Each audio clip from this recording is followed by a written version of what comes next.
পাচারের আগে বিরল প্রজাতির তক্ষক উদ্ধার। সুন্দরবন এলাকা থেকে প্রায় তক্ষক পাচারের অভিযোগ ওঠে। এবার জিআরপি রুটিন মাফিক তল্লাশিতে উদ্ধার হলো একটি বিরল প্রজাতির তক্ষক। দক্ষিণ 24 পরগনা শিয়ালদহ দক্ষিণ শাখা ক্যানিং স্টেশন থেকে বৃহস্পতিবার দুপুরে ট্রেনের কামরার মধ্যেই একটি কৌটায় তক্ষকটি রাখা ছিল। GRP police officer Tapas Kumar দের নেতৃত্বে তখন ট্রেনের মধ্যে তল্লাশি চালাচ্ছিলেন পুলিশ কর্মীরা। সেই সময় কর্তব্যরত পুলিশ কর্মীকে দেখতে পান একটি কৌটোর মধ্যে কাপড়ে কিছু একটা বাঁধা অবস্থাতে ট্রেনের মধ্যে পড়ে আছে। কৌটা খুলতেই দেখা যায় তার মধ্যে একটি তক্ষক সাপ আছে। তক্ষকটির আনুমানিক বাজার মূল্য কয়েক লক্ষ টাকা হবে বলেই জানানো হয়েছে পুলিশের তরফ থেকে। মূলত সুন্দরবন থেকেই তক্ষক পাচার হয়ে যাচ্ছে বিভিন্ন সময়ে। এদিন ক্যানিং ট্রেন থেকে এই তক্ষক উদ্ধার করে তারই প্রমাণ।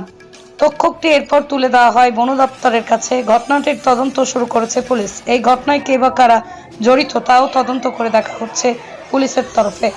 ক্যানিং থেকে সুভাষ চন্দ্রের রিপোর্ট, অরণ্য টিভি।